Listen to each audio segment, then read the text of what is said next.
Sweet. Yeah, everything's been looked good on my end. Cool. All right. Sounds good.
There we go. Sweet.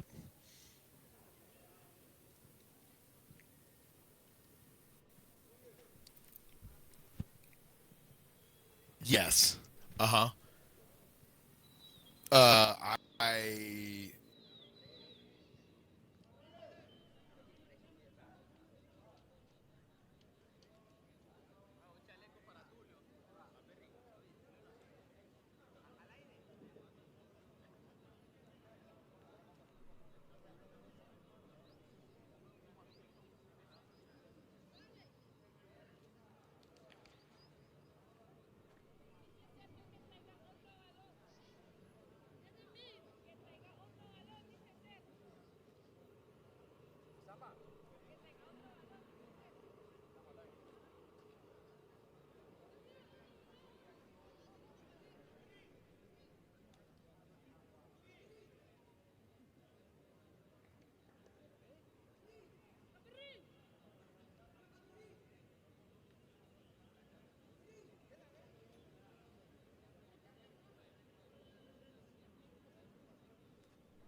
Hello, everyone, and welcome. It is the first leg of the semifinal round of the 2020 Clausura tournament from the Estadio Cacique Diriangén in Diriangén, Nicaragua. So happy to have you along, as it's for the fourth straight postseason tournament. The rivalry renewed as part of El Clásico Nacional, Real Estelí taking on Diriangén. I am Ben Wilson. Happy to be joined by James Poovey tonight in the broadcast booth. A look at Eric Lezama, our official tonight, leading this refereeing crew. James, always so fun to have the biggest and most historic rivalry in Nicaraguan soccer, and even more so when it's part of a postseason tournament. This is the first of two legs, second leg to be held Wednesday in Estelí, and a lot on the line tonight. These two teams just met 10 days ago and played to a hard-fought 0-0 draw. A semifinal matchup. It's very exciting. Pleased to be joined by you, Ben, here tonight. James Poovey coming to you alongside Ben Wilson. It's going to be a great matchup here tonight. The right to advance to the championship next week, as you mentioned, on the line. And we're looking forward to a great matchup here this evening. A beautiful evening outside there, just south of Managua, Nicaragua. 82 degrees Fahrenheit outside, 28 Celsius, so it's going to be a great evening outside, and we're pleased to be joined here by you guys, and we hope you enjoy the broadcast tonight. Absolutely. Couldn't ask for better conditions, like you say, James, and you're getting a look on your screen at the Cacique lineup for the hosts, Diriangén. Again, these two drew just 10 days ago. We were there for it in Estelí, part of a 0-0 match, and Diriangén, you see the Cacique as they line up in the 4-4-2. It's actually the same exact lineup as their win, 1-0 over Juventus Wednesday in the quarterfinal round. They were the number 3 seed. 6 of the 10 teams in Nicaragua's Liga Primera make it to the postseason Clausura tournament. Only the top 2 teams, though, get buys into the semifinals.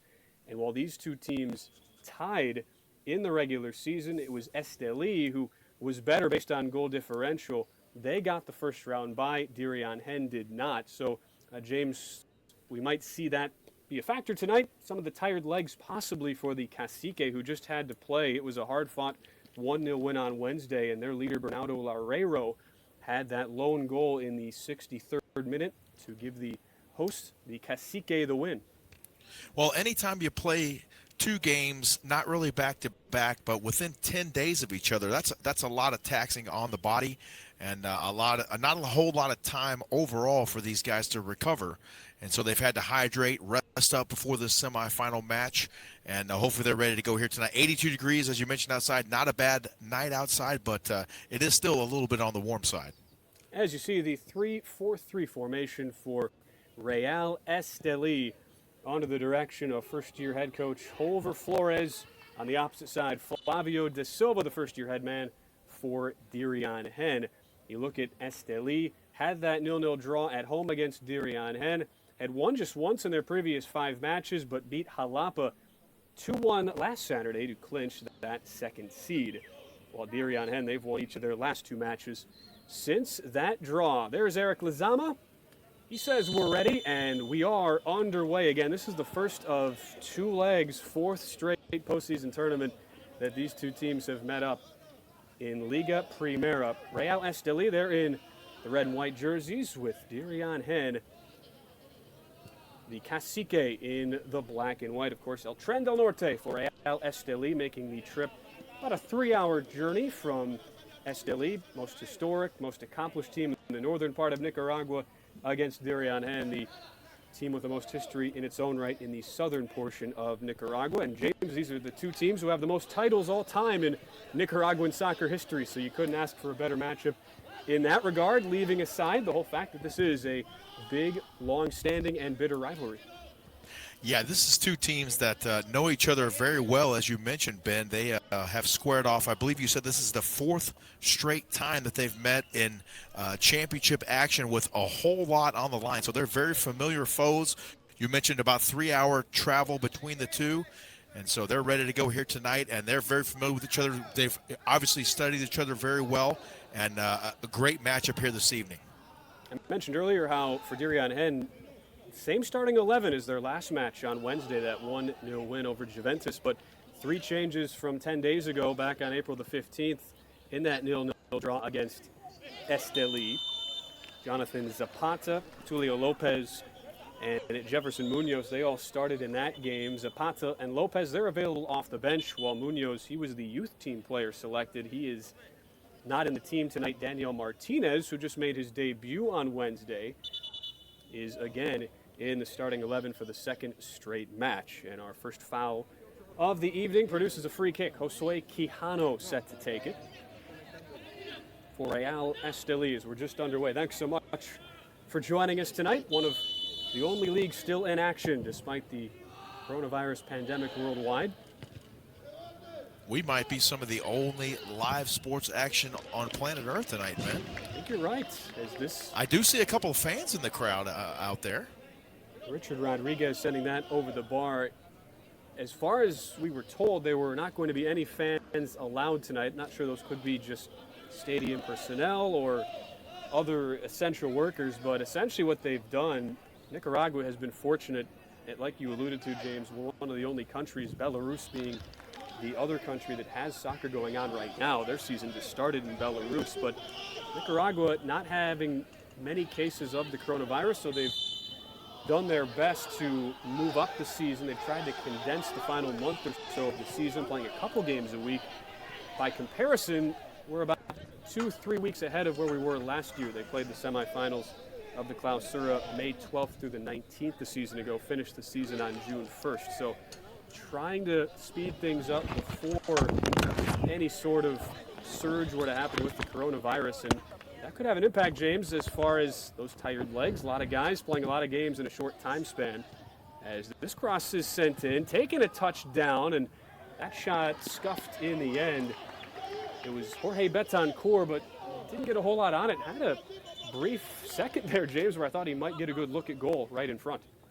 Yeah, he had a nice shot right there in front, but a great job there as well by number 25, Ronaldo Espinoza, in goal tonight from a local guy there from Managua, just up the street in Nicaragua, 20-year-old in his second year with the ball club, and that was a great save by him. You talk about maybe some of the tired legs, guys battling little knocks. Well, there's the captain, Eric Tellez, also from Managua, 31-year-old center back who is the captain of this team, and he goes down writhing in pain and is helped up to his feet.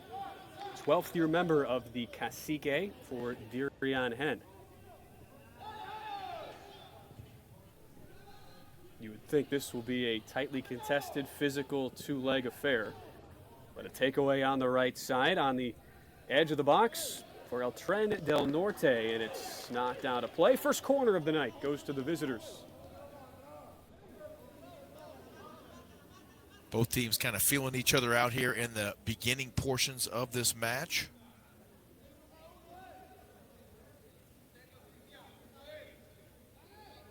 As El Tren del Norte prepares to kick this one in. Pretty good ball, looking back post for Rodriguez, but headed clear. And a chance for Diriangén to start the counter.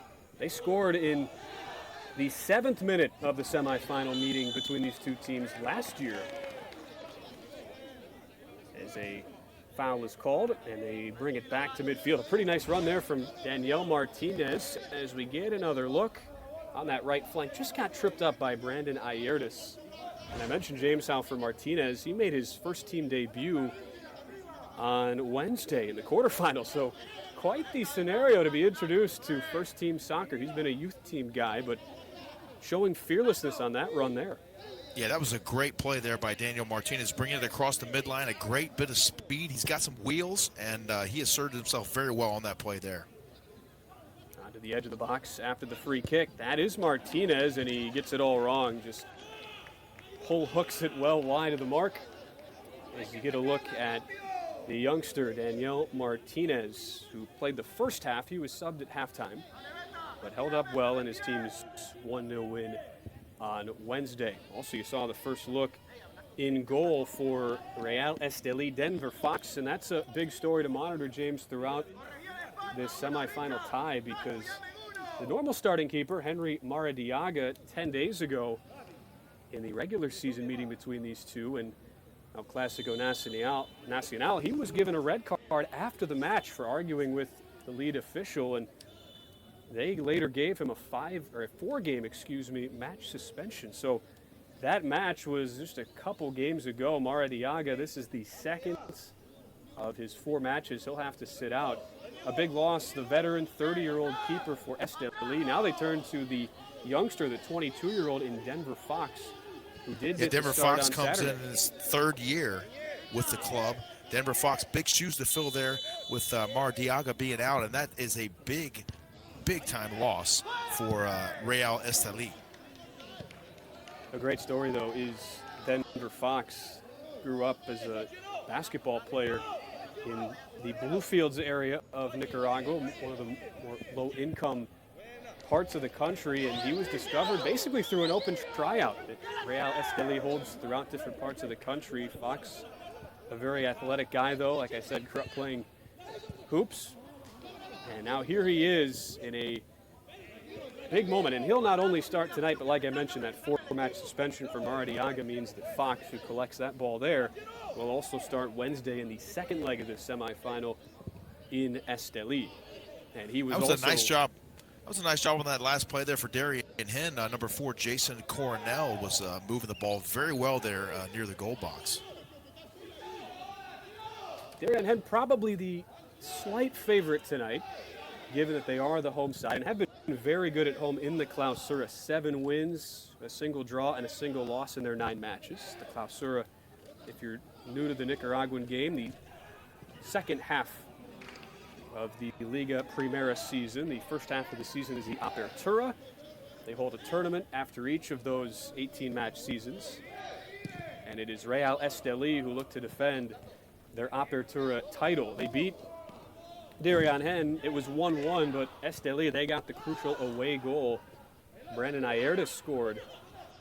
So despite a couple of draws, 0-0 in Estelí, 1-1 in Diriangén, it was that away goal that proved the difference for Estelí before they took down Managua 2-1 in extra time in the finals. So you see what's at stake for both of these teams. It's part revenge, James, obviously, for Diriangén, but they want to get off to a good start, knowing that you look at last year where the Cacique won 1-0 at home in the first leg, but were then pounded 3-0 by Estelí in the second leg.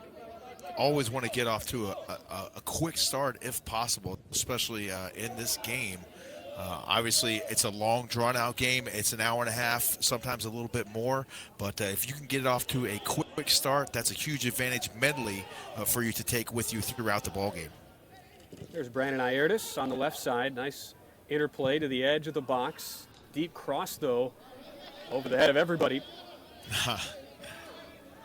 Couple of good chances for both teams. And we didn't see many opportunities for Diriangén pushing forward in the earlier match at Estelí, but tonight, so far, James, a couple good opportunities for both sides as you get a look at Holger Flores, the youngest manager in Liga Primera history, just 22 years old. Yeah, Flores came in. He replaced Sergio Rodriguez at the end of the Apertura regular season, so he's done a great job with the ball club and gotten them deep into the tournament so far. A little push-off called and some early frustration as Ayerda just slammed the ball down. And Eric Lizama, this is not only is it always a tough task for the official trying to control everybody in a big derby, but you add on to that the pressures of this being the postseason. And 10 minutes in, he's trying to make sure things don't get chippy. We saw a red card in the previous meeting between these two teams in the 89th minute, in addition to Maradiaga's red after the match was over. But all things considered, it was a pretty levelly officiated match, and the officials did a good job there. And so Lizama will be trying to do the same thing tonight, of course. Yeah, he's trying to manage the action on the field. He's done a great job of it so far here tonight. And I can't help but feel a tiny bit cheated, Ben, because we're not getting the full experience with the full crowd on hand. And I'm sure it would be pretty ravenous there if it was a packed house tonight, which it would normally be in any other time. A stadium that holds about 7,500. Nicaraguan national team plays their matches there as well. As we'll see a goal kick for Ronaldo Espinoza. You'd have to think, though, at this point, James, it's been about a month where these teams have had to get used to that, playing in front of no fans. So you're right, it does hurt not having the environment, but at the same time, it's the old adage of something being better than nothing. And as fans around Nicaragua and worldwide settle in to watch this match indoors. At least gives them something to look forward to. As a dangerous ball comes through, but a good job by Espinoza to come out and snatch it up. Well, that was a great job right there by Ronaldo Espinoza. In 20 games, a lot of critical saves for his team, and another one right there for him. The 20-year-old Ronaldo Espinoza. These were the two best defensive teams throughout the Clausura tournament. And you look at overall in the combined table, they do keep a combined table of the 36 matches. Estelí allowed the fewest goals of anybody, just 25 in the 36 matches. Right behind them, Diriangén only allowing 26, so not bad, just over a half goal per game. And especially given the physicality on display when these two teams meet, you would think goals will be at a premium both tonight and in the second leg on Wednesday. Yeah, they will definitely be at a premium. Both these teams, as you mentioned, staunch defenders on both squads. So each goal and each shot on goal, really, Ben, is going to be very valuable, and they have to take advantage of each one of those.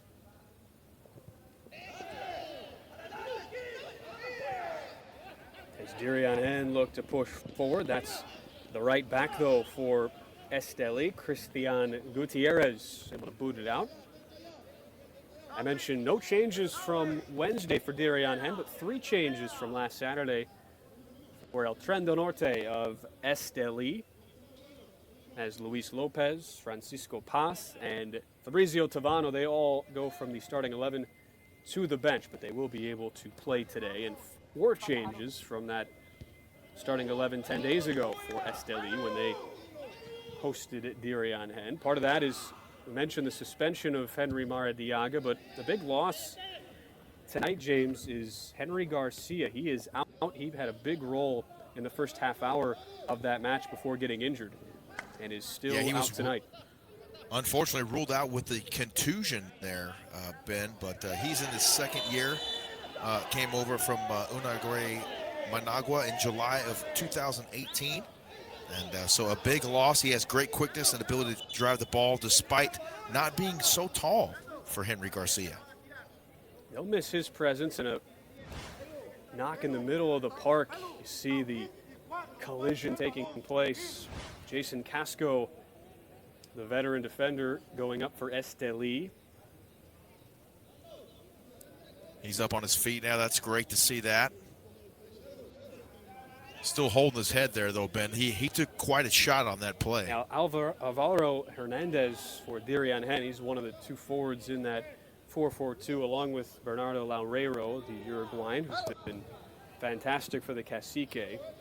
Looks like those 2 are all right. We near the quarter-hour mark of this match. 118th meeting all-time in El Clásico Nacional. Diriangén, they have more history. They were formed back in 1917, have 26 titles to lead all Nicaraguan teams. But it's been Estelí who've been the better team over the past couple decades, especially since the postseason tournament format was introduced back in the early 2000s. This ball chipped edge of the 6-yard box and safely headed out by the captain, Eric Tellez, for a second corner for Estelí. And it's Harold Medina, the youth team player, just an 18-year-old defender who's able to take it. Well, you mentioned the history behind Diriangén. They are the older team, if you will, because they were founded quite a bit earlier, but Real Estelí came around in 1960, winning 13 titles, which is second all-time in the league, so that's impressive.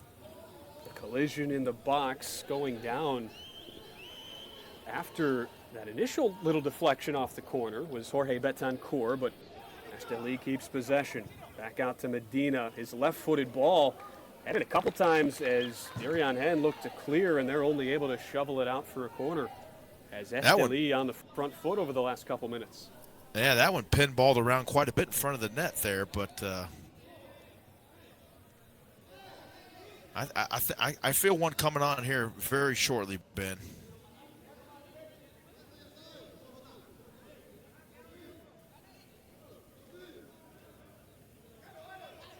Kudos to our camera crew tonight as well. They're great. They're providing some outstanding pictures for you this evening.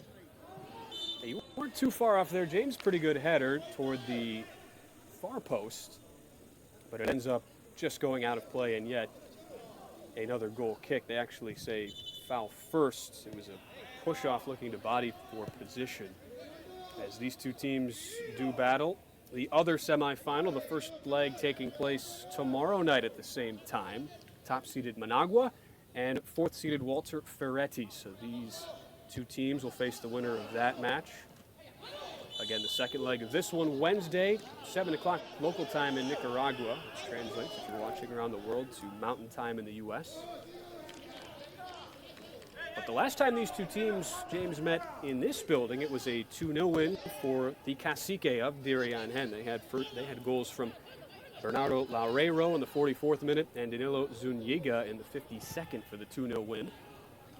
Header coming on as it's a brief collision between Taufik Guarch and Ronaldo Espinoza, but Espinoza gets there first. Looks like they were exchanging a few pleasantries there as well in front of the box.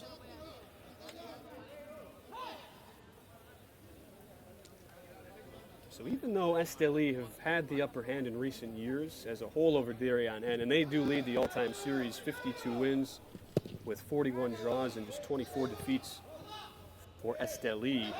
Diriangén, they have been better at home, as you would expect. But it's been pretty even, you have to say, James, just over a quarter hour in. Diriangén had a couple opportunities in the first 5-6 minutes, but in the last 10 or so, it's been mostly on the front foot of Estelí, and we've seen some frustrations on the Diriangén side, as I think they called a handball on that one rising up the arm of Daniel Martinez. Yeah, Diriangén has had a couple chances here in the recent minutes, but just not able to capitalize on anything. And Estelí is in command right now, even though we're scoreless in a pretty tightly contested one here so far. Again, if you're just joining us, Estelí, El Trendo Norte in the red and white jerseys with Diriangén in the white and black.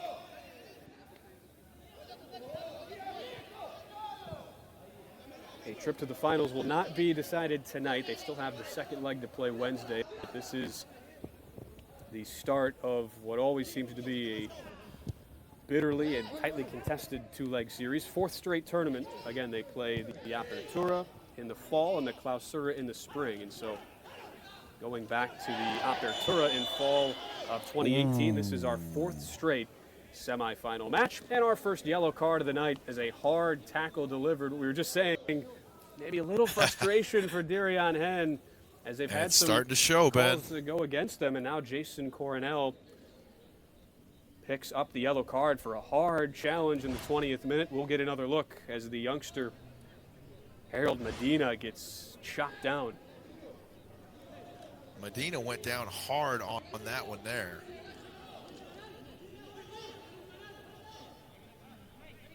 Coronel in his 31st start of the season now has to be careful on that yellow. And we'll see what Estelí can do from a good position. Flicked on, in the box, falls in front, and a big deflection prevents Jason Casco from opening the scoring. He was all alone in the 6-yard box. I'm not sure who got that touch. We'll get another look. But a glorious chance for Estelí. It was Casco right there in who got front. Coronel who got the deflection. He just picked up the yellow card. Casco, a great job in front of the net right there. He's the 30-year-old from Managua, transferred over from Walter Ferretti in his 4th year with the club. An excellent play. Medina tries another corner, but this header well over the bar. And through 20 minutes, that's been our best chance. The two number 4s doing battle. Casco fell right to him, as you were mentioning, James, the 30-year-old, but it was Jason Coronel, a couple of guys from Managua, the capital of Nicaragua.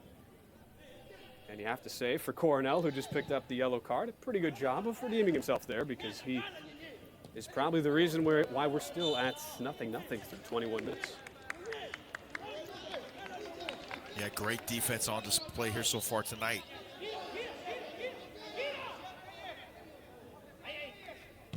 I was mentioning how Estelí, they have had the upper hand recently. Diriangén, despite having the most trophies of anybody in the country, they went through a 13-year drought, though, from the mid-2000s on, and finally snapped that. They beat Estelí 3-2 in the 2018 Clausura. I mentioned that was one of the 4 straight tournament appearances that these two teams have faced. Actually, it's been the 4 straight semifinal appearances, but they have met for the 5 straight tournaments. Of course, the previous one, like I mentioned, was in an actual final in 2018. So Diriangén had finally snapped the streak then, but it's been mostly success for Estelí since then, and they've already clinched a spot in next season's CONCACAF League, which is an opportunity to qualify for the CONCACAF Champions League. They've already secured one of the 2 spots that Nicaragua's Liga Primera gets, and so Diriangén will need to win the tournament to get that 2nd spot. Diriangén doing a nice job right now trying to get something going on the offense, but Estelí, once again, turning it back the other way. On the right side, Christian Gutierrez feeling some heat, just gets it away, but deflected out of play off of Diriangén, and Estelí continue to push forward. I know, James, you were expecting a lot of physicality in this match. What have been your impressions through the first half of our opening 45? The guys are getting after it. It took them a little bit to settle down. As we mentioned in the top of the broadcast, a couple chances early for both teams, but they've settled down now, kind of really dialed into the game, if you will, and they're playing some great soccer right now. And despite not having any fans tonight, still a great atmosphere, knowing what's at stake for both of these historic clubs. And we're playing tonight in the Estadio Cacique Diriangén, which hosts the Nicaraguan national team when they play their games. Foul called on the It is nice to have a little bit of background noise. I tell you what, you can definitely sense the importance of the game inside the facility.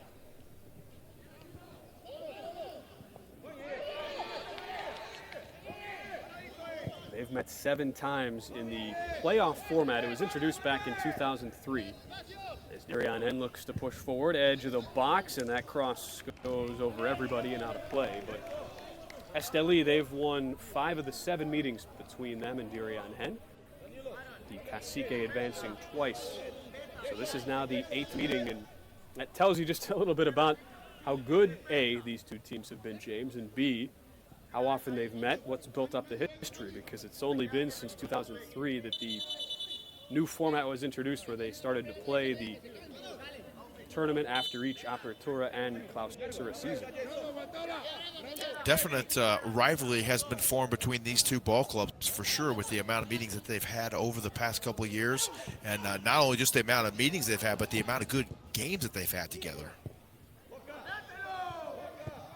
Just about 25 minutes in, we've seen the yellow card for Jason Coronel of Diriangén back in the 20th minute. He then blocked what would have been a surefire goal for Jason Casco on the ensuing free kick after a deflection in the box, and that was the best scoring chance of the night for either team.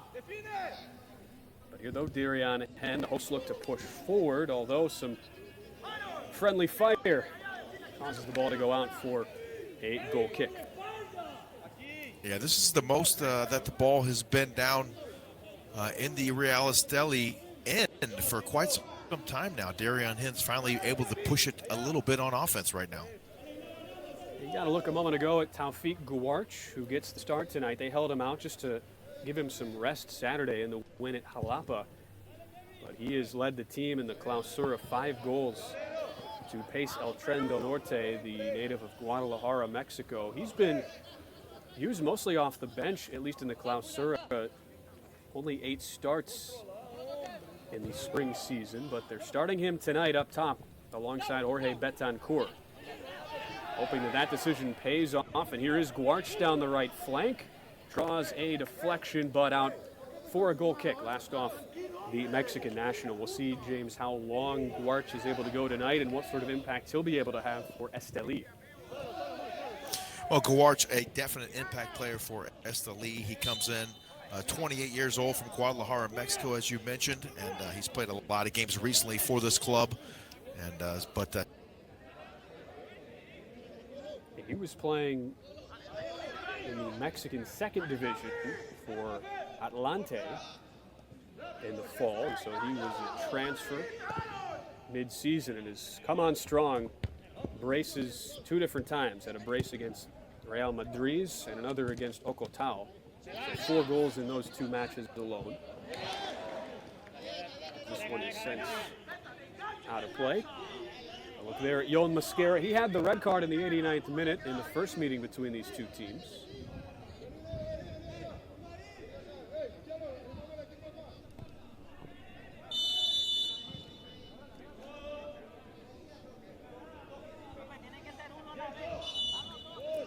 Brandon Ayertis. So a lot of history with players for both of these teams from the past meetings they've had. I mentioned Mosquera. He's all smiles now, but had that red card in the 89th minute 10 days ago. And Ayertis is the reason why Estelí advanced over Diriangén, scored a game-winning goal. It was a 1-1 draw, but gave Estelí the away goal that they needed to advance. Rodriguez whips a ball in dangerously into the box. Shouts for a penalty from Guarch, but he really wasn't able to get onto it as it ends up getting deflected out of play. Guarch maybe just got a touch, but not enough contact to cause the potential penalty from being called, and it is a goal kick in the 28th minute.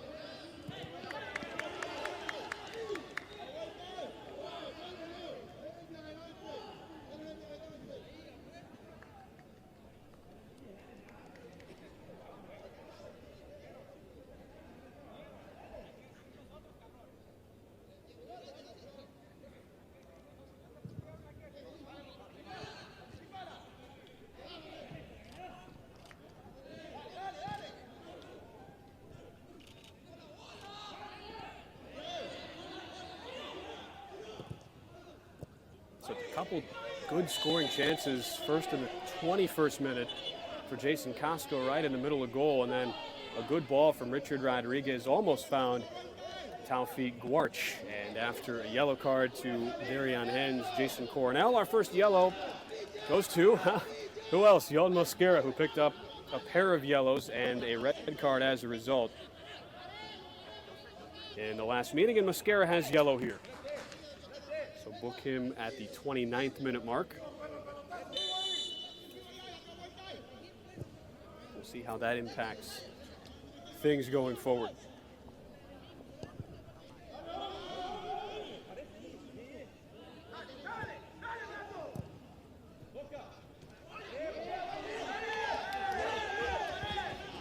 Appeals for a foul, but Diriangén still pushing forward with Zuniga, who's been similar to Taufik Guarch on the Estelí side. He's been a great goal scorer, 5 this season in the Clausura.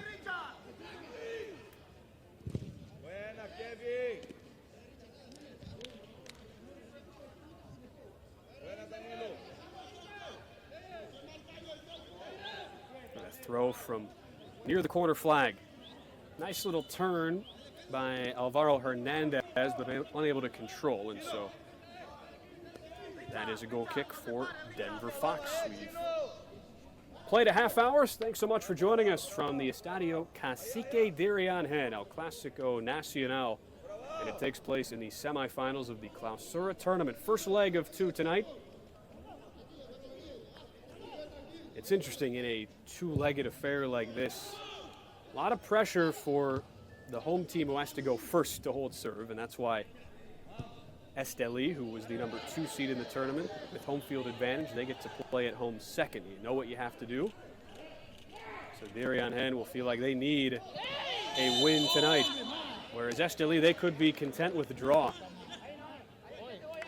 And Estelí in a game that's seen about 50-50 possession, but El Trendo Norte, they've been on the front foot for about the last 15-20 minutes and have drawn another foul in a good area in the park. Brandon Ayertis, the Jinotepe Nicaragua native, just 20 years old, but has been fantastic. Scored in the 60th minute on Saturday in Estelí's 2-1 win at Jalapa, and now he sets up against the two-man wall to take in the free kick.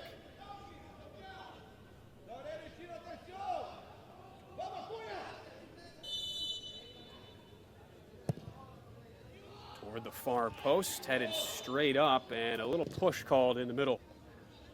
Foul, it goes back.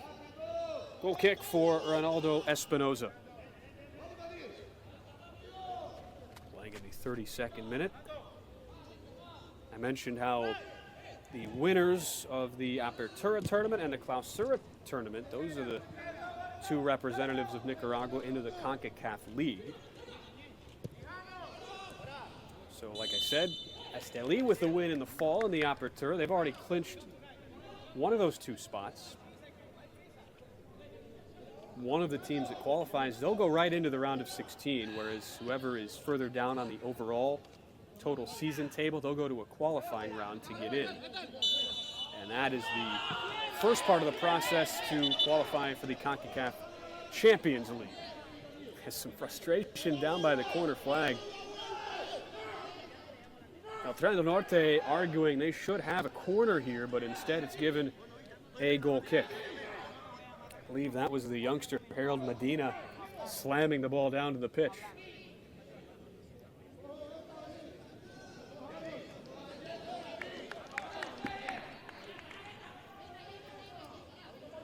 There's a look at Yon Mosquera. Picked up a yellow card a few minutes ago. One yellow for each side.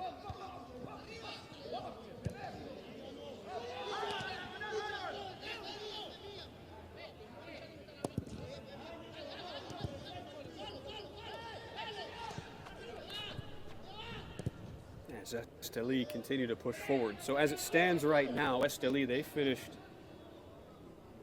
in the overall season table, third place.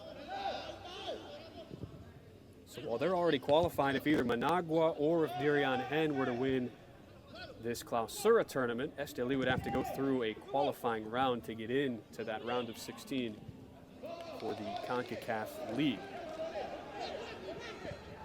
And if Estelí, if you're wondering, if they were to win both tournaments, both Apertura and Clausura, then that second position goes to who is ever highest up on the table. And Managua did win the overall season table. They were first in the league with Diriangén a close second. Again, Jason Coronel goes down. Second time he's been brought down hard. Here's a look going again to that corner versus goal kick decision. Who touches it last? It looks like the youngster Medina did barely touch it, but he was convinced he'd won the corner. Now on the other end, it's Bernardo Loureiro, the left-footed free kick boot. Dealt with nicely though by Estelí. And this will go the other way.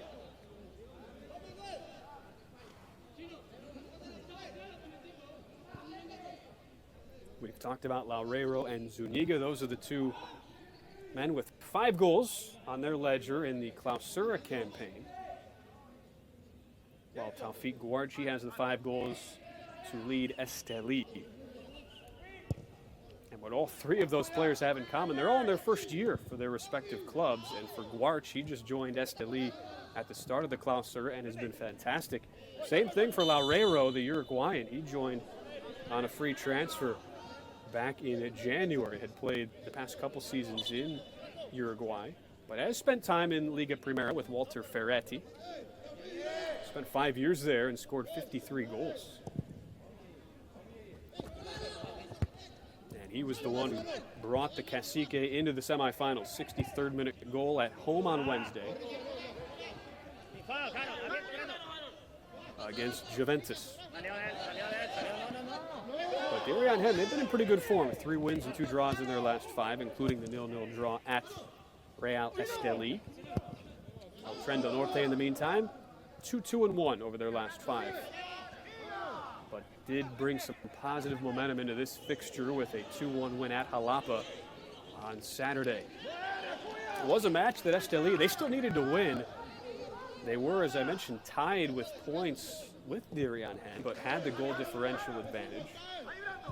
Diriangén had beaten Real Madrid's 3-1 at home, and so they knew how Trendle Norte did. They would need a win against Jalapa to secure a first-round bye, and they got the job done. Another foul in the middle of the park, and we'll see a conversation with official Eric Lizama and Taufik Guarch. Lizama, he's somebody with a lot of experience, our head official today. In fact, he refereed an international friendly that was played in this building back in November between Cuba and Nicaragua. On a beautiful 82-degree night in the southern part of Nicaragua. Thanks so much for joining us as we play in the 38th minute.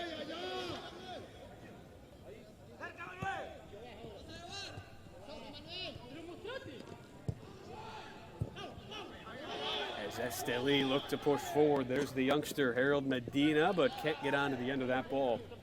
Good job by Eric Tellez, the veteran 31-year-old in his 12th year with the Cacique, who runs it down. Even though these two teams normally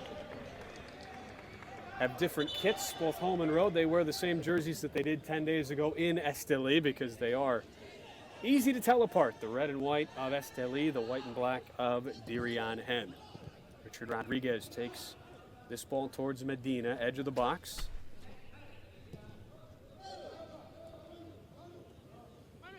Back out to Manuel Rosas, the left back, pushing forward, and he earns a throw-in.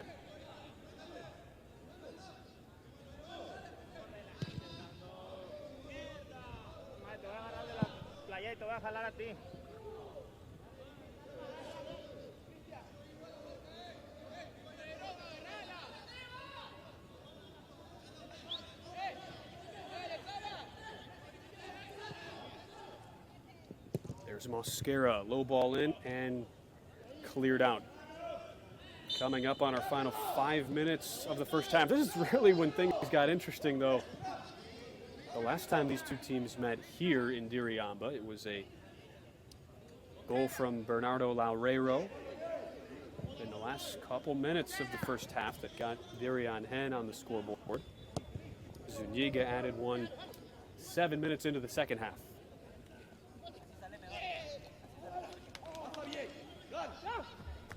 Official says play on after that foul. Now they'll have to stop play. As Mosquera, he has to be careful. Another foul picked up again on a yellow, and he was booked twice 10 days ago and sent off with the red. So he quickly walks away. The veteran 31-year-old from Colombia. Won't get a second yellow here, but still a hard challenge in the middle of the pitch. Another dangerous spot this time for Diriangén. We saw a span of about 15-20 minutes where Estelí looked threatening for the first goal, but since then, the Cacique have stabilized. Estelí setting up a three-man wall. The Denver Fox, the backup keeper, will be starting both tonight and Wednesday for the suspended Henry Maradiaga.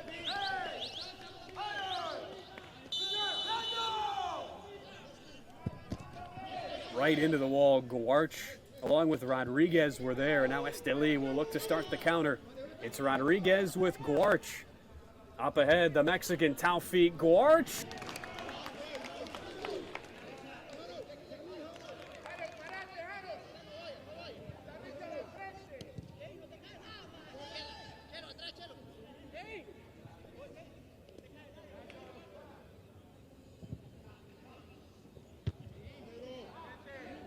To go in the first half.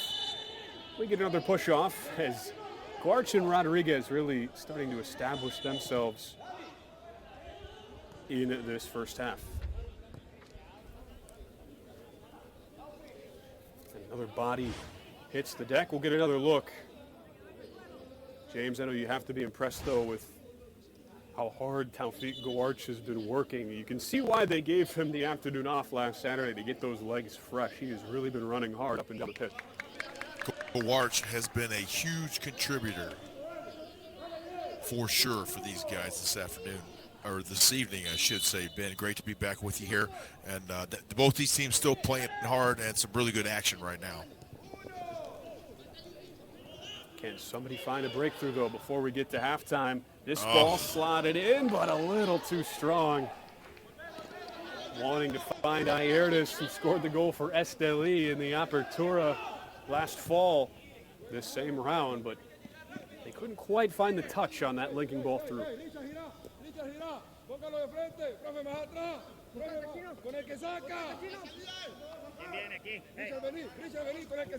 You hear the words of Flavio da Silva, first-year manager in his second stint with the Diriangén, from down below on the touchline. And that's a foul, a little bit of a delay, but it is called going against Estelí. So a second free kick in as many minutes for the Cacique. Yeah, Diriangén right now trying to get something going on offense, and they're going to take advantage of one of these shots here. They're getting them, and now they got to capitalize.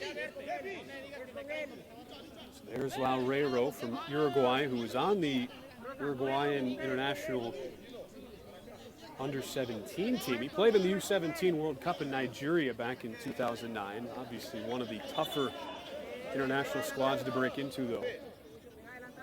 He has scored 56 goals over his club career. He's seen him play in Chile, Uruguay, and with Walter Ferretti in Nicaragua with the Liga Primera experience. Good ball here. Takes a short hop, but right into the arms of the keeper, Denver Fox, who was ready for it.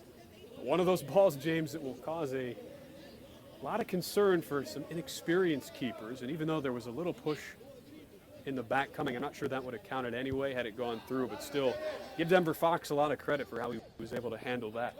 Oh, yes, indeed. That was some kind of shot right there from Laureiro, and Fox with a great save on that one. That one had a little mustard on it. It was curving right towards the net. But a great play on the ball there for Denver Fox.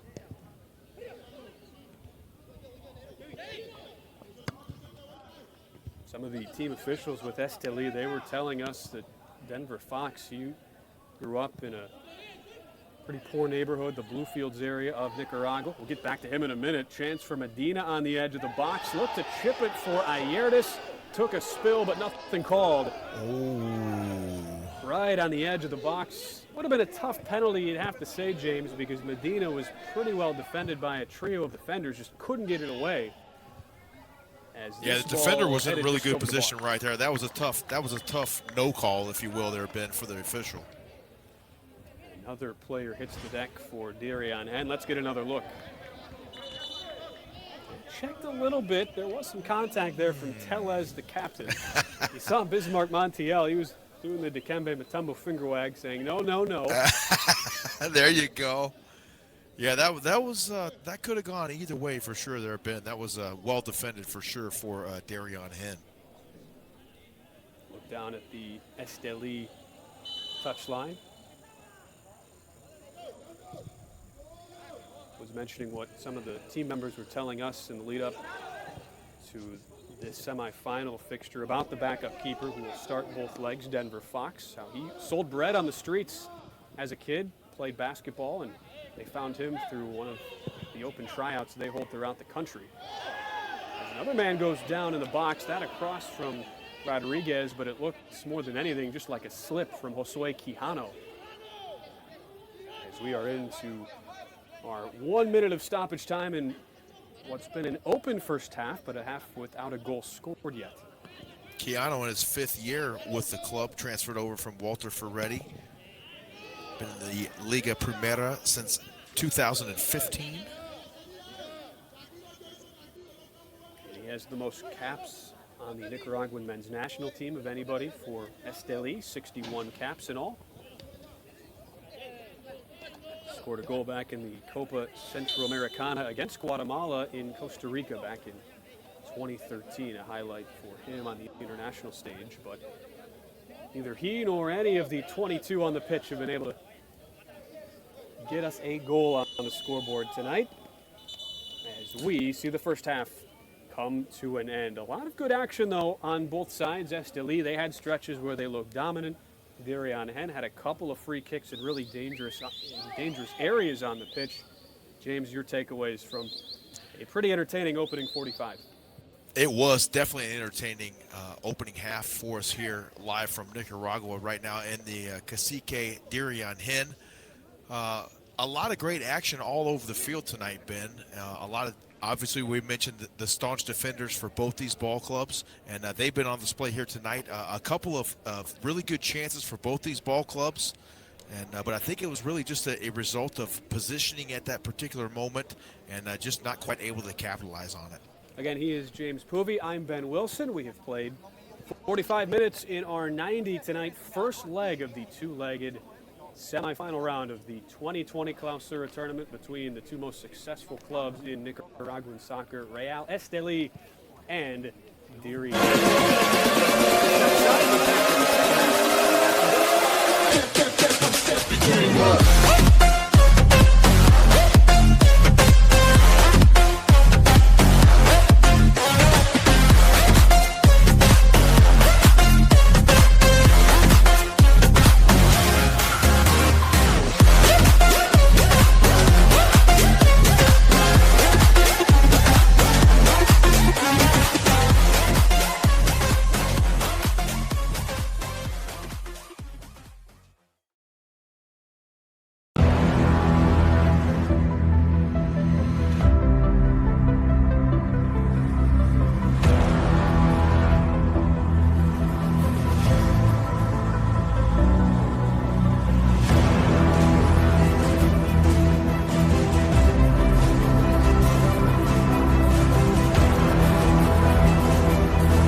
A quienes nos alientan desde el primer partido, a quienes nos abrazan en las victorias y nos levantan en las derrotas, a quienes nos alientan cada día a alcanzar la cima, a quienes nos llenan de fuerzas cantando en la grada, a esos que no los detiene ni el sol ni la lluvia, a los que con su grito de combate hacen temblar al adversario.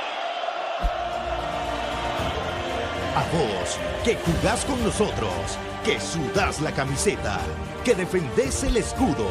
A vos, fiel seguidor del glorioso Tren del Norte. Para vos es este triunfo. Para vos es nuestra victoria. Gracias, fanaticada.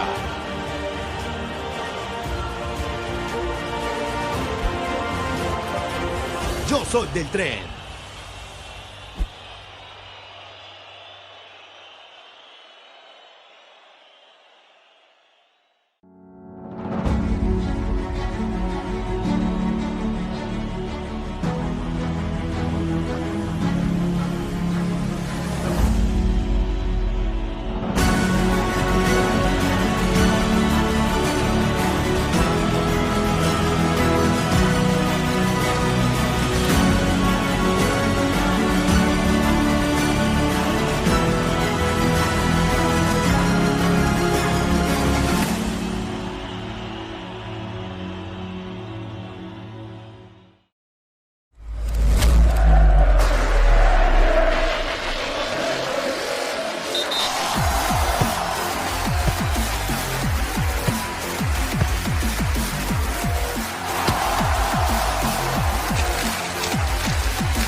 We are back, just getting ready for the second 45. It is El Clásico Nacional taking place as part of the semifinals of the 2020 Clausura tournament in Liga Primera here in Diriangén, Nicaragua, as Real Estelí and Diriangén deadlocked 0-0 through the first 45 minutes. I am Ben Wilson, back alongside James Poovey. It is a beautiful 82-degree night in the south of Nicaragua.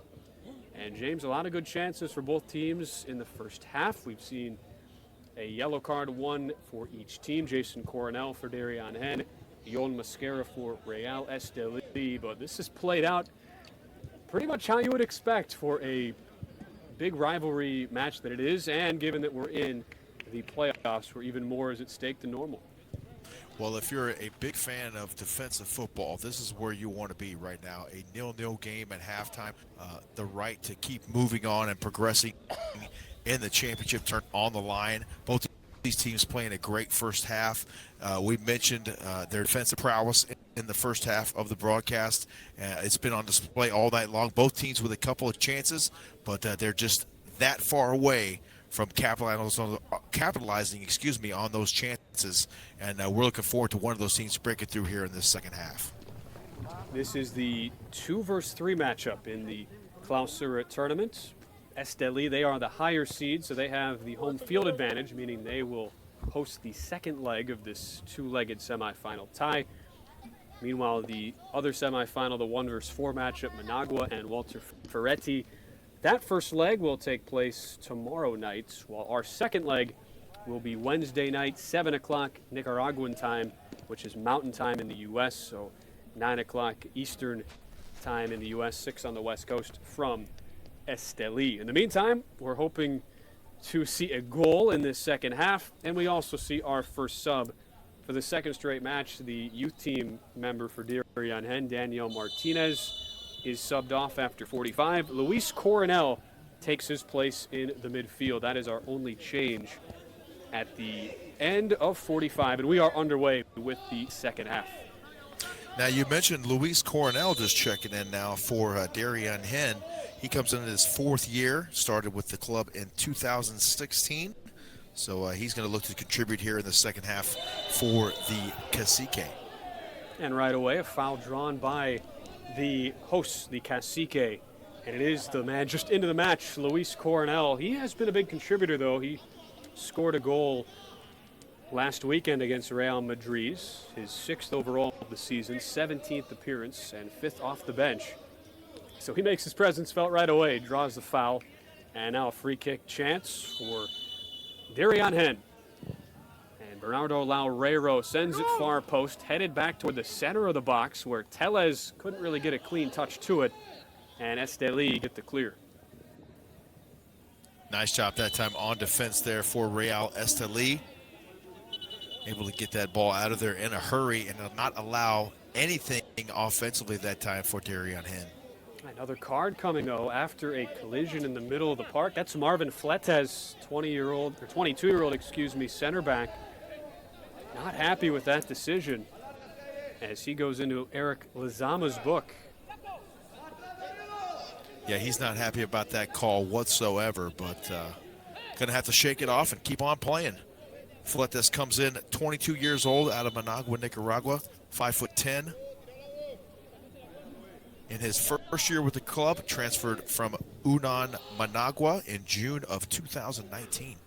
He just made his debut with the Nicaraguan national team in 2019. This ball sent forward looking for Guarch, but a push off and a foul going the other way. Actually, I think they're going to say it was an offside, but after that late push from Guarch, it appears as though he has been shown a yellow. And he has. So within the first 2 minutes of our second half, again, this is a rivalry. I'm not sure if we've mentioned that enough tonight, James, but this is we might have pointed it out a time or two. It's always hotly contested, and after, I hesitate to say tame, I mean, it was still a back and forth, lot of physicality in the opening 45, but by the standards of El Clásico Nacional, maybe not so surprising to see some cards now start to fly in the second half. And you could see just a moment ago on the broadcast there, a couple of Real Estelí players warming up, getting ready now because those cards are coming out, as you mentioned, Ben. We'll see who Holver Flores turns to off his bench first, the Estelí first-year head coach. Luis Coronel just comes in out of the halftime break, and he has experience in this type of setting. In fact, in the Clausura semifinals last year, as Loureiro has this shot blocked edge of the box, it was Luis Coronel, James, who scored in the 7th minute in that 1-0 win in the first leg for Diriangén, only to see Estelí come back and win 3-0 in their home park in the second leg. Yeah, Coronel is a huge cog in the wheel for Diriangén, and he's going to make his presence felt here in this second half for sure.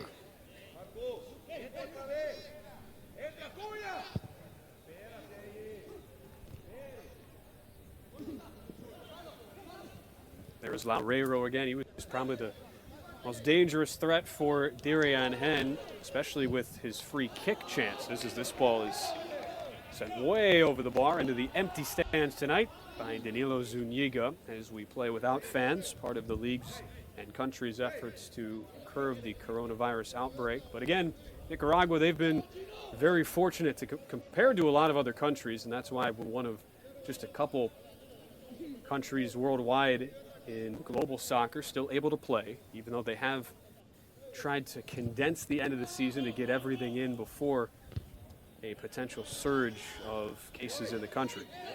And you mentioned earlier in the first half, Ben, that Nicaragua, along with Belarus, the only other country playing live soccer right now in the world. We're happy to give fans something to watch on this Saturday night in Nicaragua or wherever you are watching around the world. Our own version of Sabajo Gigante, if you will, my friend. Well, not only is it Saturday night soccer, but it's also the playoffs. So if you're new to Liga Primera, you get to jump right in. First leg of this big semifinal affair. It's Estelí and Diriangén. I was mentioning how we're wondering, James, who will Holver Flores bring off the bench first, as this ball sent in toward Guarch, who was in an offside position. But Flores, such a fascinating story. You touched on it a little bit in the first half, how he replaced his own mentor, Sergio Rodriguez, who was sacked at the end of the Apertura regular season. A guy who's from Estelí, played on the youth team, but had a career-ending injury as a 12-year-old. But what a journey for him, coming back and becoming a coach in the youth system, then taking over for his own mentor. Now, quite the scenario where he's not only a young manager, he's younger than most of the guys he's coaching, but you come right in, he wins a title in the Apertura right away, and still kind of in a trial by fire sort of setup right now as Estelí again takes on Diriangén in these playoffs. Yeah, another big matchup tonight here, and I'm sorry, Ben, I had to refresh my video there, but I've got you back. And definitely a classic battle here tonight. Scoreless, just a little over 51 minutes into the contest. Yeah, just talking about Holver Flores, the 22-year-old youngest manager in the history of Liga Primera. And he was able to cut his chops a little bit in the second division with Bor FC in Nicaragua, spent 3 seasons there. Was actually the top assistant in the Apertura before Sergio Rodriguez was sacked. Right now, it's a corner, though, for Diriangén. And I heard you mention, I believe, Ben, that he was born in Estelí as well. He was, so yes. A definite special place in his heart for this matchup for sure. Loureiro with the corner. Doesn't get past the first marker, though, and headed clear. Outside of spending a short time in Spain, where he trained in a school specializing in technical directing and managing. Outside of that short spell, he's spent basically his whole life in Nicaragua, Holver Flores.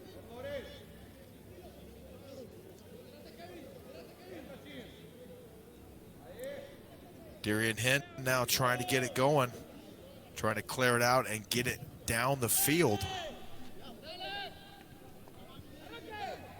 And here is a chance to push forward instead for Real Estelí, the visitors who play in the red and white. Diriangén, the cacique, meaning chief. They are in the black and white. You think about the history of these two teams, it's funny, James, there's a saying that Diriangén, they never had a childhood because as a club they were born big. They've been at the top of the game since they started out in 1917, and it's why this has blossomed as Estelí has had the most success of anybody in the last couple decades, why it has bloomed into such a big rivalry. Yeah, these two well-versed with each other, and they know each other like the back of their hand, and they fight all over the field for the ball. There's another infraction there. Back going on the 18-year-old Harold Medina. No card given, but again, this is a 5th or 6th free kick around 35, 40 yards out for the left foot of Bernardo Laureiro, 28-year-old from Melo, Uruguay. His first year with the Cacique, but a lot of experience in Liga Primera. Good ball here. Fox started to come out, lets it go as it goes all the way through for a goal kick, and I believe the Yon Mosquera ends up on the deck. And if any of you in the viewing audience are just joining us, Bernardo Laureiro scored the game winner on Wednesday night coming into this contest. So a big contributor for Diriangén. And he also scored against Real Estelí when these two teams met here at the Estadio Cacique Diriangén. Earlier in the Clausura season, a 2-0 win for the hosts. So it'll be interesting to see the mentality as we come down the stretch, James. A little over a half hour still to go in this first leg. I wonder what you think about this. You would imagine that the mentality for Estelí, a draw would be as good as a win in this case, where they know the second leg is back in their home park, about 3 hours north of here, while Diriangén, they know they need to get a result tonight. Yeah, Diriangén wants to push the issue and force the issue if they can, Ben, in this one. They don't want to have to mess around again. And if you, as you said, Real Estelí would be hosting the next one, and so a tie for them would be as good as a win. But both these teams want to get on the board. They want to put one in the net here in this second half. Easier said than done. The two best defensive teams in the Clausura this season. It's on the left foot of Kevin Gonzalez. He pushes up from the left back position. So Diriangén with some numbers forward. Man down as well. That is Quijano near the touchline. And a little foul taken by Guarch, who again, he picked up a yellow just a couple minutes into the second half. And Estelí players, they were upset play wasn't stopped earlier after Quijano, the Masaya Nicaraguan native, went down. And now we have the training staff tending to the injured player in the corner there for Real Estelí. And a great shot there for you. Number 17 checking in as well there for Real Estelí, checking on his teammate. That's Richard Rodriguez. Yeah, that's the look for Quijano. I mentioned earlier, and you had brought it up to James, some of his past, how he spent 4 years with Walter Ferretti in Liga Primera. And this doesn't look good for Quijano. They got the backboard out now for Josu Quijano. And we'll see if he'll be able to continue. I mentioned he had the 61 caps on the Nicaraguan men's national team, but he's been an inspirational figure as far as coming back from injury. He had a broken knee that he suffered actually in a motorcycle accident in the offseason with one of his teammates for Walter Ferretti, and that was in the middle of his 4-year spell. This looks like an issue with the shoulder, and so he's coming out for now. You're required to when you're stretchered off the pitch. The question we'll have to find out over the next few minutes is, will he actually stay in, or will Pulver Flores go to his bench? Well, it's good to see that it wasn't any more serious than it was right then and there for Josu Quijano. In the meantime, though, free kick for Bernardo Laureiro. What can he do from this position? Good ball into the box, hit a couple of bodies. Some shouts from Diriangén for a possible handball in the box and a penalty. Instead, it's a hard challenge. And a yellow card coming after a foul with Estelí trying to push forward and get the counter attack. We'll see who the yellow is on momentarily. Well, that looks like number 21, Harold Medina, on the ground there, writhing in pain for Real Estelí. But he looks like he's up on his feet. That's great to see. We'll take another close look at it here. Now it's Kevin Gonzalez who came crashing in, the left back. So now Gonzalez and Fletes, 2 of the 4 on the back line, have picked up yellow cards for the Cacique.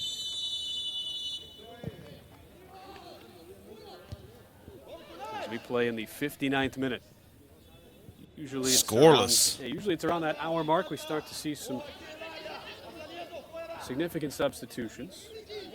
One already used at halftime for Diriangén as Luis Coronel replaced Daniel Martinez. Nice job getting it back the other way there momentarily for Estelí.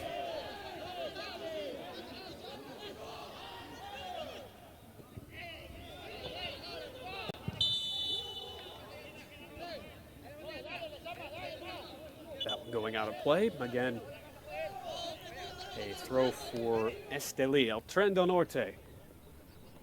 They'll get to return to the Estadio Independencia on Wednesday. They have not been there since the draw 10 days ago against Diriangén, 0-0. And you mentioned that game will be kicking off at 7 p.m. local time there in Nicaragua, 6 p.m. Mountain Time. Or excuse me, that would be 7 p.m. Mountain Time in the United States and 6 p.m. Pacific Time, U.S. There you go. James, I'm proud of you keeping everybody globally aware of the timing situation. You don't want to miss. Well, we're catering to a worldwide audience here, Ben, right? And you saw Brandon Ayertis there, a little pushing and shoving as things start to get chippy. And Ayertis is shown yellow in the 60th minute. The 20-year-old youngster, he's been a fiery figure, been great this year. Team high 10 goals this season across both the Apertura and Clausura, with an offside flag up here, but also leads the team in a stat you don't want to lead the team in, red cards. He's been sent off 3 times. Yeah, that's not what you want to be proud of for sure. He's in fine form right now, scored in the 60th minute to basically put the game away. It was a 2-1 win, but gave El Tren del Norte a 2-0 lead at the time over Jalapa on the road. It helped them clinch the number 2 seed in this 6-team postseason tournament. Head back from Mosquera to his keeper, Denver Fox. Little slip there from the 22-year-old who starts in place of the suspended Henry Maradiaga, who will be out each of the next 2 matches after tonight. Yeah, Denver Fox has come into this one and done a great job in relief of the aforementioned Henry Maradiaga. So great job this evening by Denver Fox so far, holding Diriangén scoreless. So we saw Ayertis pick up the yellow card a moment ago. No more heroics this time for Ayertis, who scored a goal in this building to send Estelí through to the final of the Apertura tournament. But he is done on a yellow after 61 minutes, replaced by Oscar Acevedo, who came in off the bench on Saturday last week as well and makes his 24th appearance of the season. Acevedo comes in now for Real Estelí in his 4th year. Joined the club in 2016. Good ball in off the free kick, but it took a header from Marvin Fletes to send it out for a Estelí corner. As they look to decide who will be taking this, and Josue Quijano, good to see him back in. Took that fall a few minutes ago, was clutching his shoulder, but he'll now take the corner.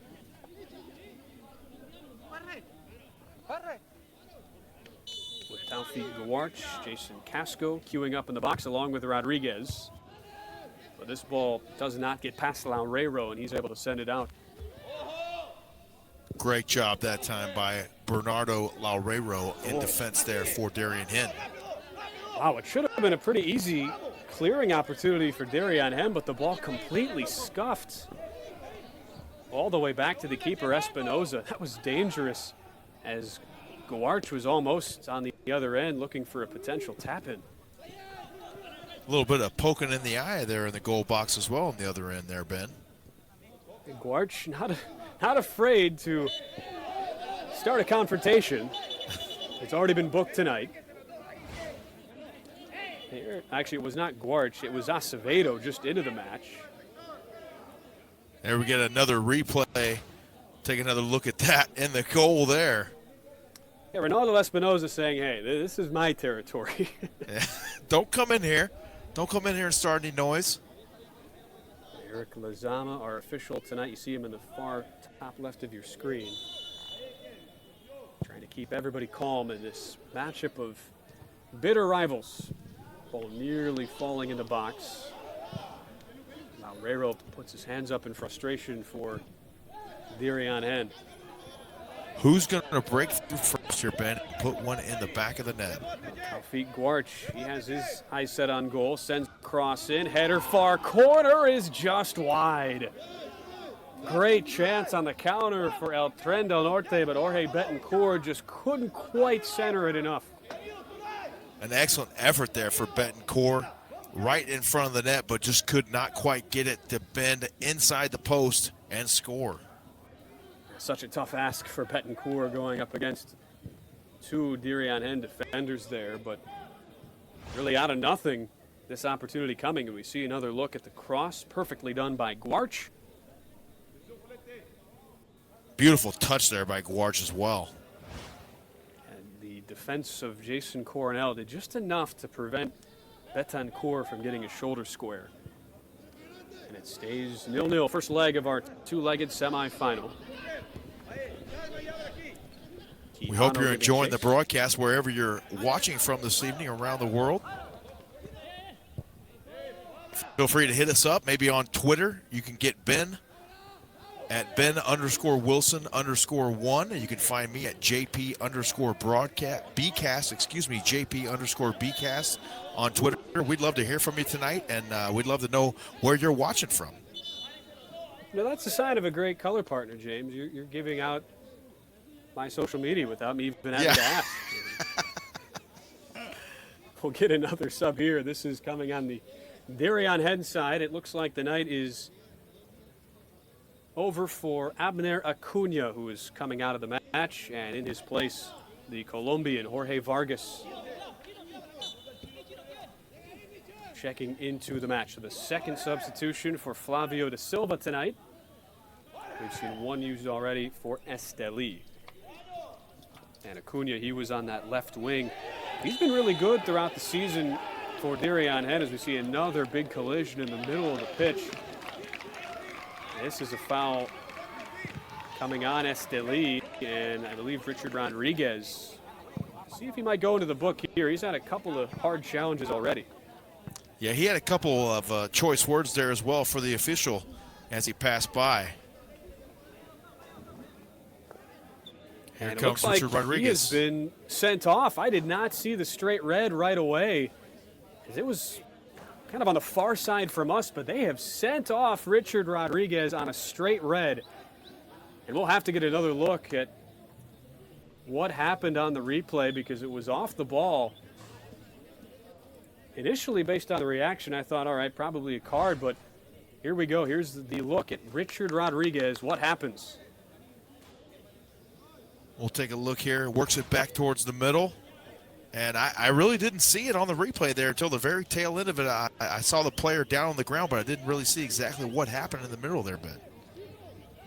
Luis Coronel, he was the one who made initial contact. The only thing I can think of, James, that had to have been retaliation, because we saw a pretty hard challenge in his own right by Coronel off the ball there. And as soon as they went out of the picture, it looked like Rodriguez, number 17 in red for Estelí, turned to him. I'm not sure if he lashed a boot out at his shin or what, but it was within the sight of Eric Lezama, our lead official tonight, and he sends off Rodriguez with a straight red, while giving a yellow card as well to Luis Coronel.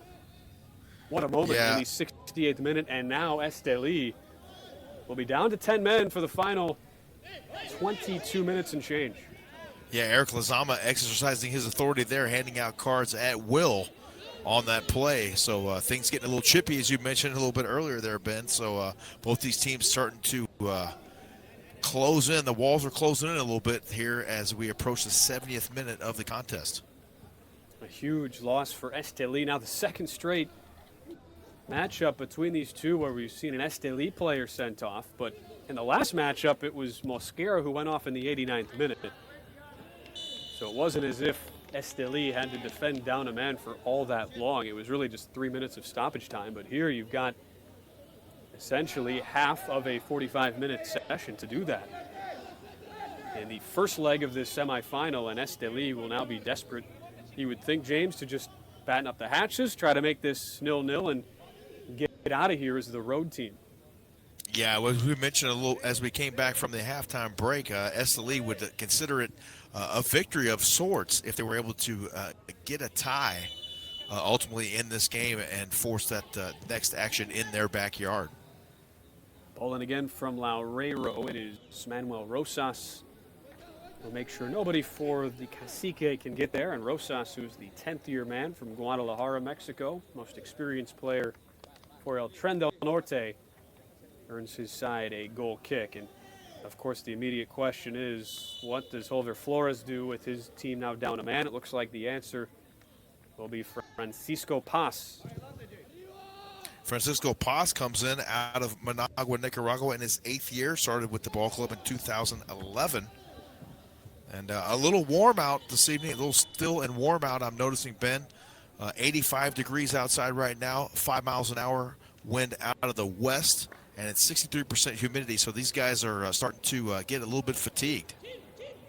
Even tougher to ask now with the 10-man El Tren del Norte, and you do see the sub in the 70th minute. So Jose Quijano, he is the one sacrificed after Rodriguez picked up the straight red on a altercation right at midfield with he and Luis Coronel, the second half sub, who picked up a yellow card on that play, but obviously gets off very lightly in comparison to Rodriguez on the Estelí side. And so Quijano comes out. And it's Rodriguez, or excuse me, Paz, who is in his 22nd appearance this season. But the loss of Rodriguez, not only is it big, James, because you lose a man, but Rodriguez had been in fantastic form recently. Scored on Saturday in the 23rd minute, the opener, in El Tren del Norte's 2-1 win at Jalapa. So you hate losing a guy in any point in time, especially in a playoff match, but especially one in goal-scoring form like Richard Rodriguez. Yeah, Rodriguez with was on such a hot streak, as you mentioned, as of late, and Eric Lazama was quick to pull out the red card and send him right to the showers.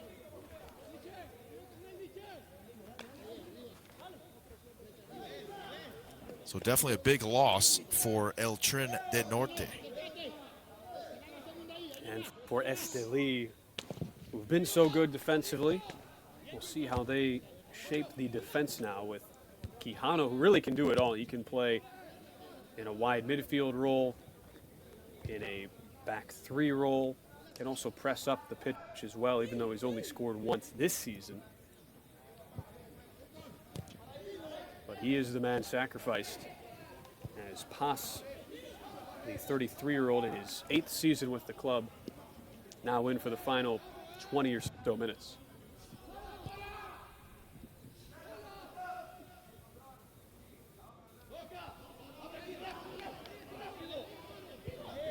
You can hear the coach has been out there, trying to have a sense of urgency for their club, letting them know, hey, we're scoreless here. We got to get something going on offense. And that home field slightly neutralized by the fact we're playing behind closed doors, no fans, but still, it's that mental advantage you give yourself playing on your home pitch if you're Diriangén. And knowing that for the Cacique, they were already trying to take advantage of this with it being the first leg, knowing that a return trip to Estelí will be very difficult Wednesday. But now with the man advantage, we'll see just how aggressive Diriangén gets in the final 18 minutes. Yeah, and actually, you know, hearing over the past couple of weeks, been watching, listening to a couple of these prognosticators talking about what it would be like for these athletes playing with a stadium that's essentially empty with no fans in attendance.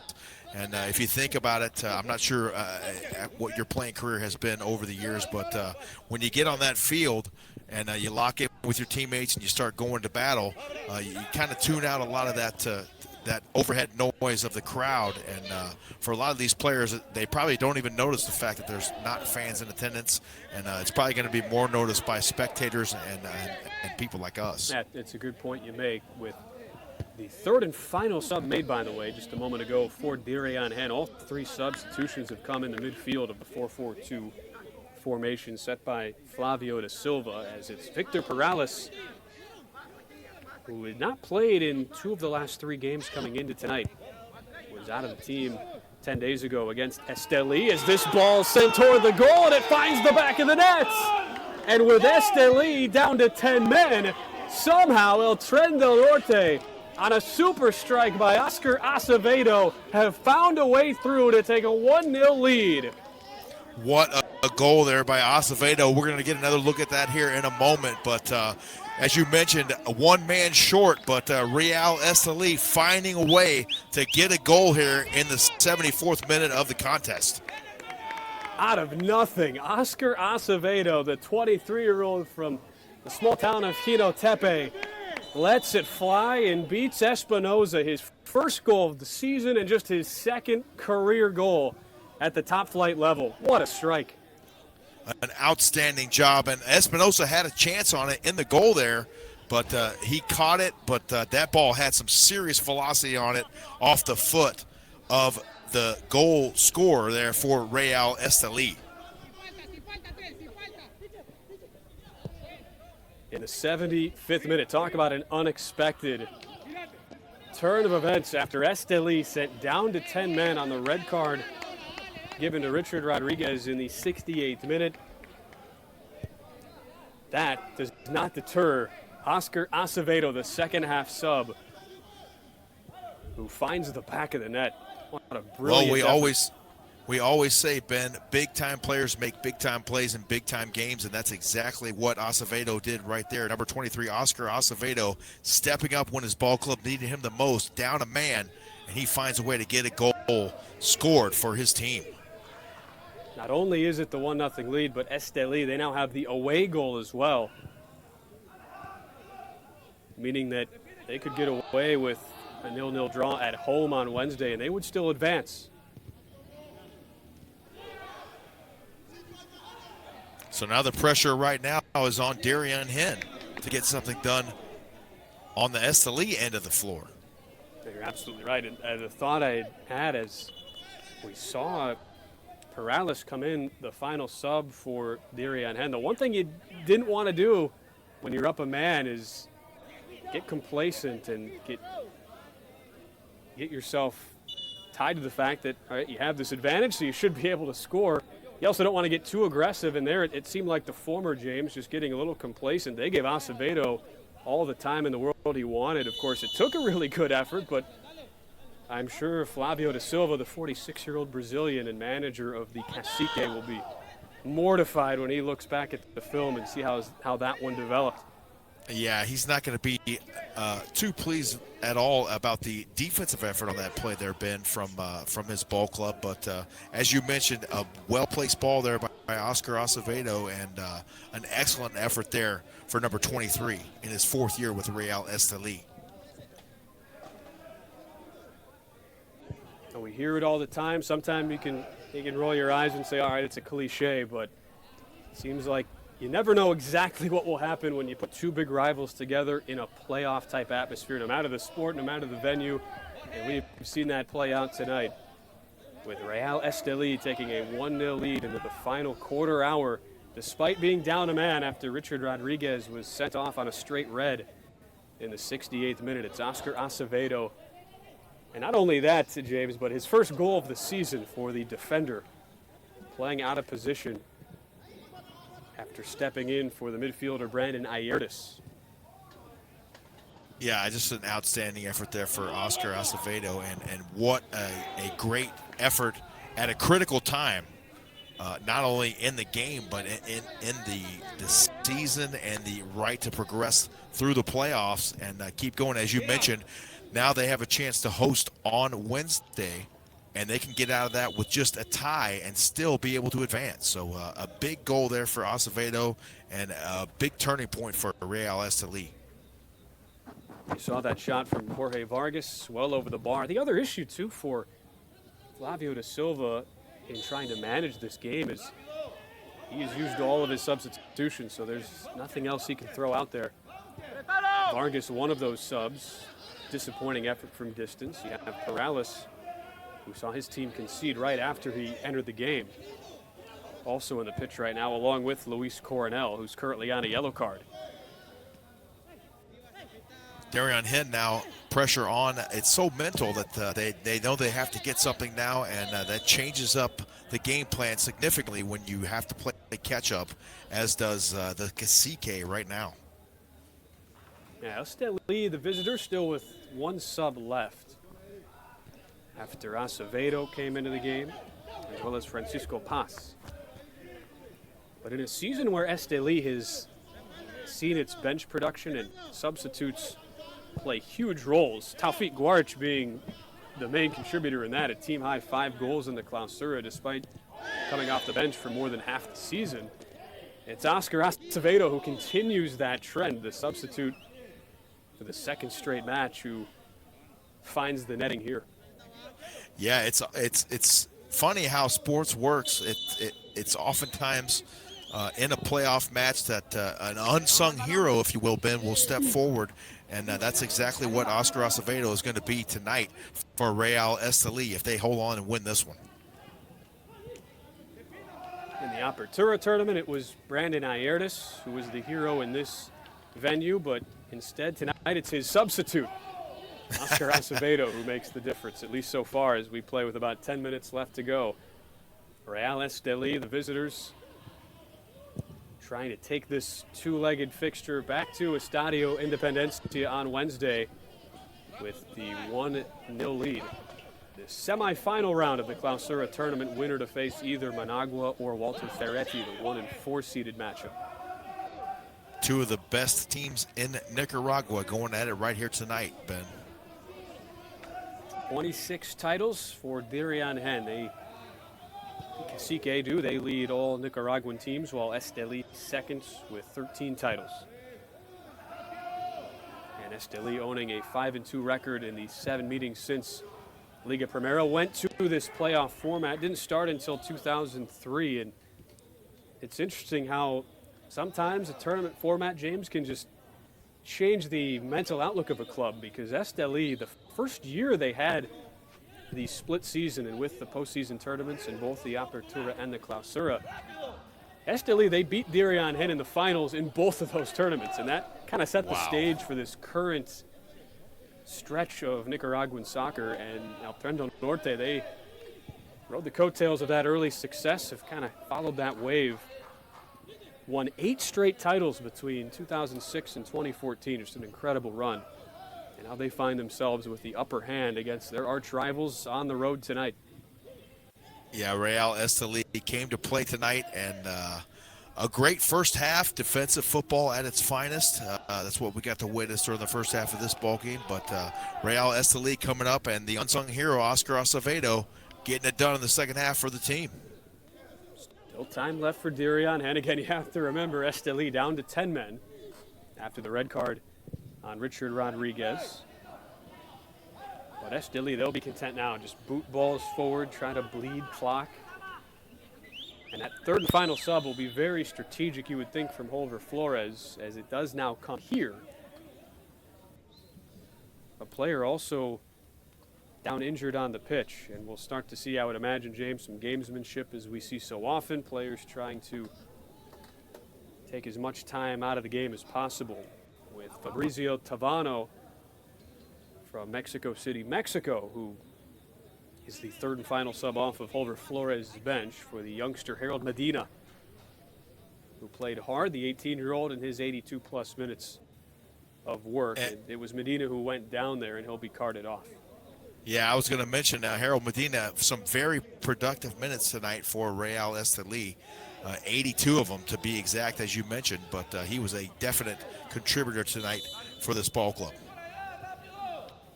And they're happy to have Fabrizio Tavano back in his first year. Just came to the club for the Clausura season, but he's dealt with injuries throughout the campaign.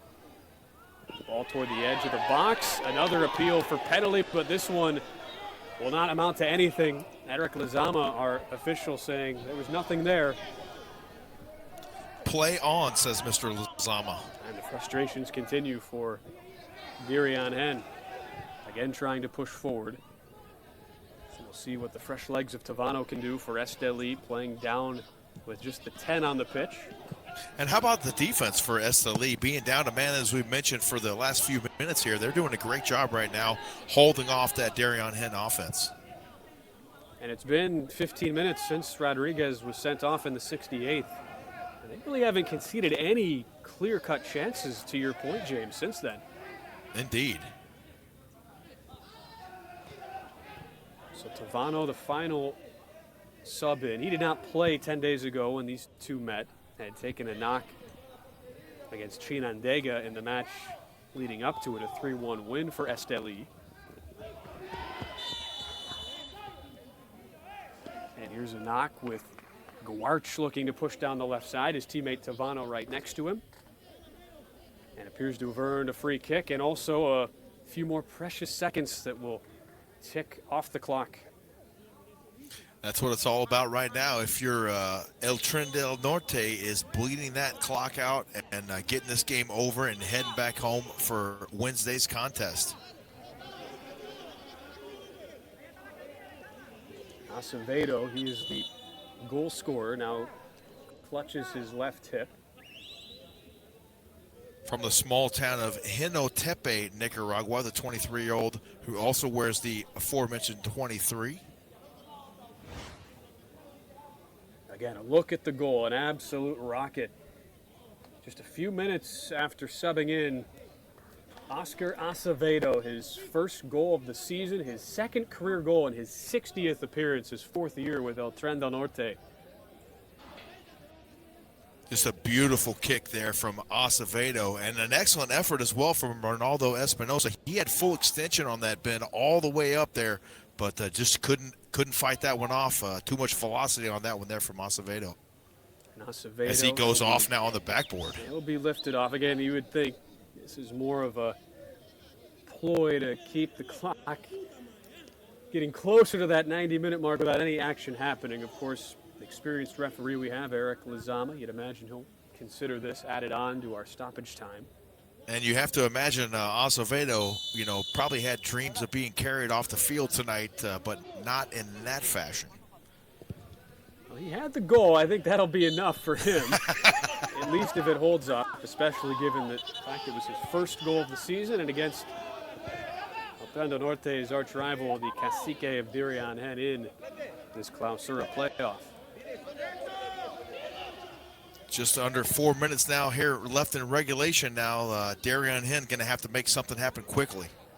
Lopez has this ball fall toward the middle and a shot just over the bar. A good look for Luis Coronel, the second half sub.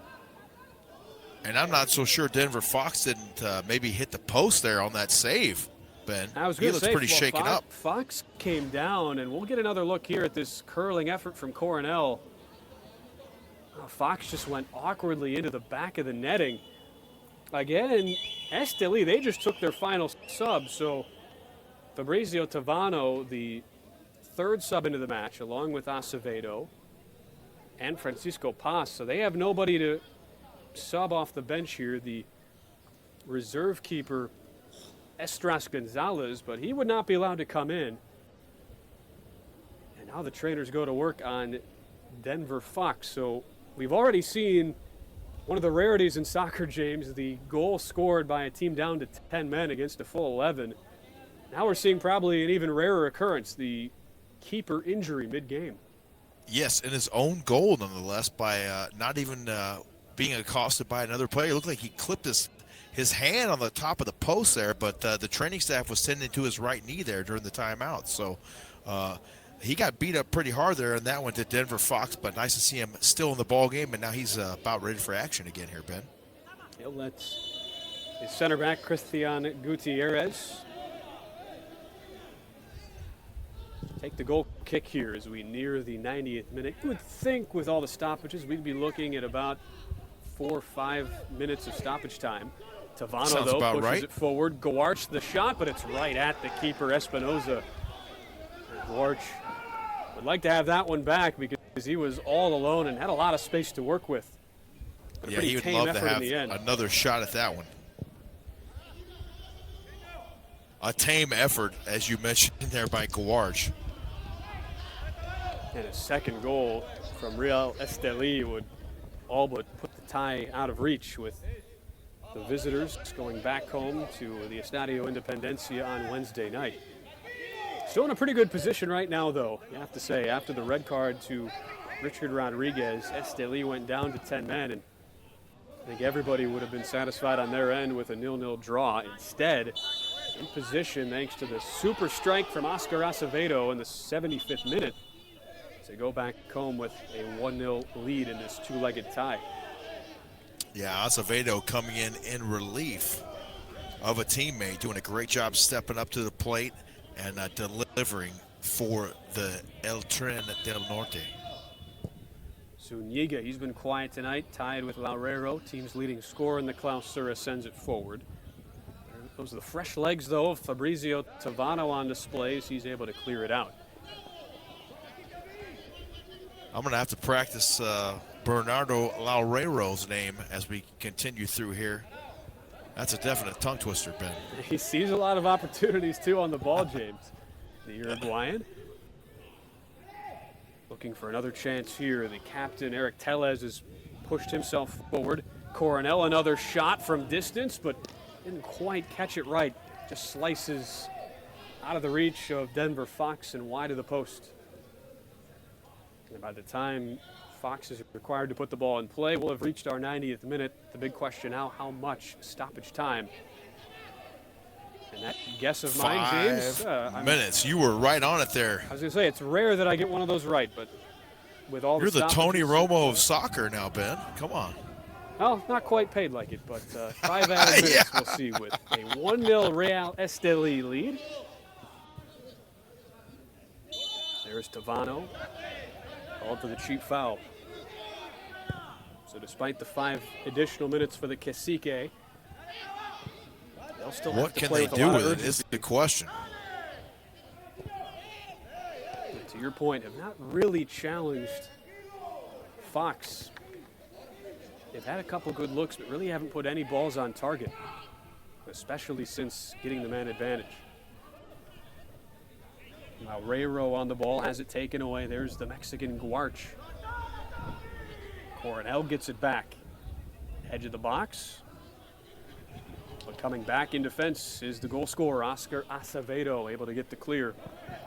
And for now, it's just hang on time if you're Estelí. 4 minutes to go.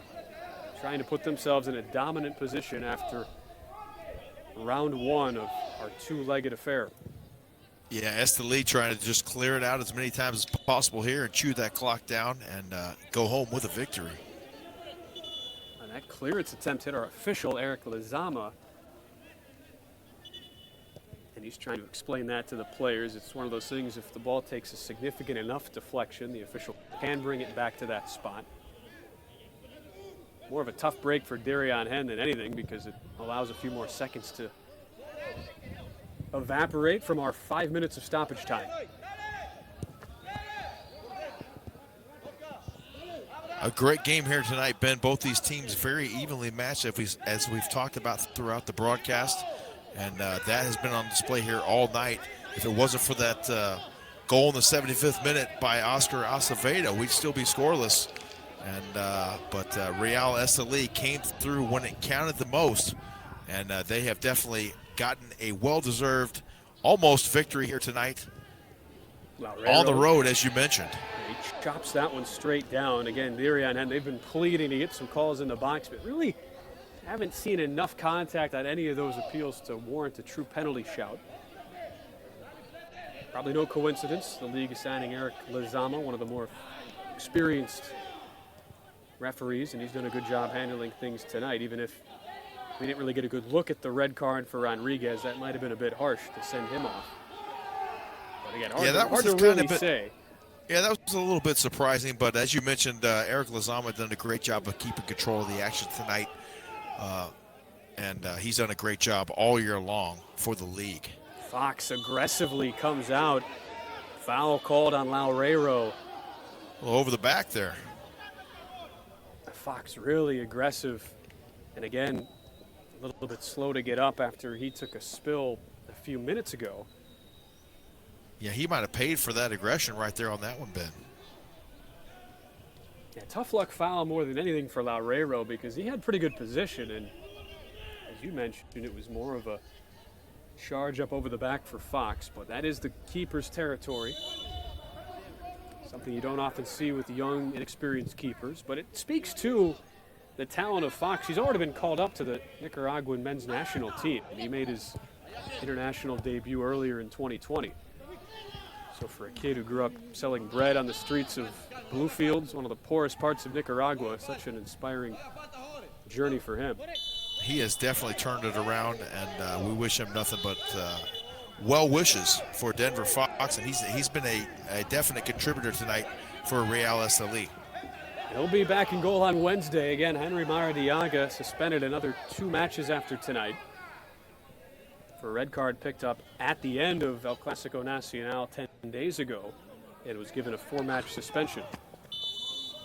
This ball just out of play as Gawarch tried to save it and find Tavano. But the Cacique running out of time. Only 30 seconds left in our 5 minutes of stoppage time.